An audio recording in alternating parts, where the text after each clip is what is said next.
Hi అండి, ఈరోజు మనం వేడి వేడి అన్నంలోకి, దోశలు, ఇడ్లీలోకి కారం పొడి ఎలా చేసుకోవాలో ఈ వీడియోలో చూద్దాం. కారం పొడి చేసుకోవడానికి ఎండుమిర్చి, కొన్ని ధనియాలు, కొంచెం జీలకర్ర, కొంచెం కరివేపాకు, ఎండుమిర్చినైతే ఇలాగా రెండుగా తుంచి పెట్టుకోవాలి. అలాగే ఒక తెల్లపాయ కూడా కావాలి. ముందుగా అయితే స్టవ్ మీద బాండిల్ పెట్టుకొని కొంచెం ఆయిల్ వేసుకోవాలి. ముందుగా అయితే ఎండుమిర్చి వేయాలి.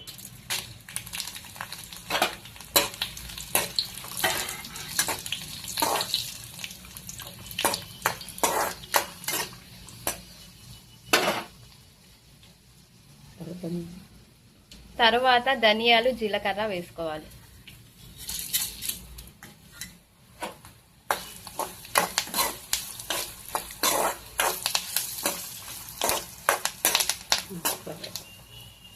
తర్వాత కరివేపాకు,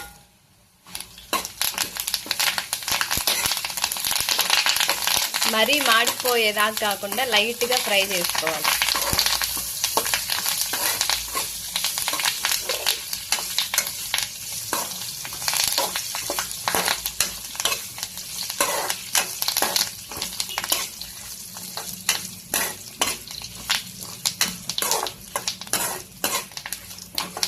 ఇలాగా దోరగా వేయించుకొని స్టవ్ ఆఫ్ చేయాలి.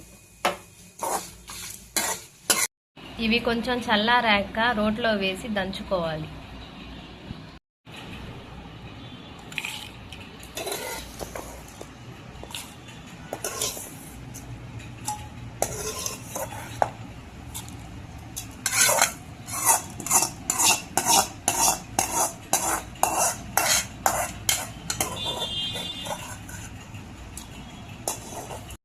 ఇప్పుడు తగినంత ఉప్పు వేసుకోవాలి.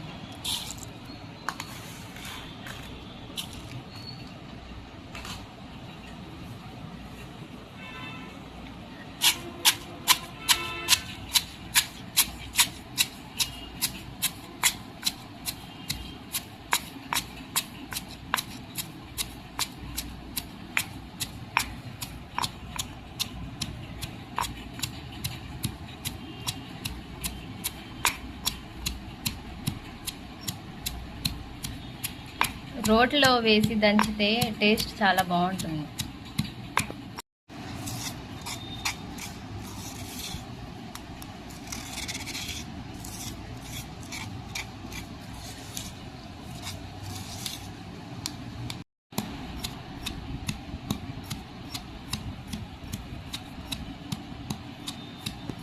అయిపోయిందా మమ్మీ? కొంచెం మెత్తగా నలిగాను పాప. తెల్లగడ్డ వేసి దంచితే అయిపోద్ది. సరే మమ్మీ, చెయ్యి. ఎన్ని తెల్లపాయలు వేయాలి మమ్మీ? 5-6 వేసుకోవాలి పాప. 5-6 వేసుకొని కచ్చాపచ్చి అది దంచుకోవాలి. తెల్లగడ్డ ఎంత బాగా వేస్తే రుచి బాగా వస్తుంది కారపొడిలో. మమ్మీ కారం చాలా ఎక్కువ ఉంటుంది కదా మమ్మీ? లేదు పాప, ఈ కారపొడిలో కొంచెం నెయ్యి వేసుకొని తింటే చాలా టేస్టీగా ఉంటుంది. వేడి వేడి అన్నంలో కారపొడి, నెయ్యి సూపర్గా ఉంటుంది. సరే మమ్మీ. మమ్మీ అన్నంలో కాకుండా ఇంకా దేంట్లో వేసుకొని తింటారు పాప? ఇది పప్పు అన్నంలోకి కలుపుకొని తింటే బాగుంటుంది.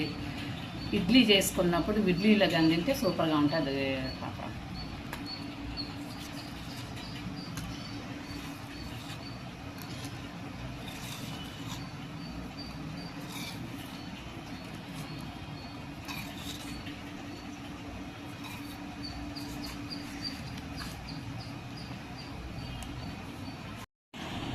ఇట్లాగా బాక్స్లో తీసి పెట్టుకొని పాప మూత పెట్టేసి వెంటనే తింటే కొంచెం కారంగా ఉంటుంది. మగ్గిన తర్వాత తింటే ఇడ్లీలోకి, దోశలోకి బాగుంటుంది పాప.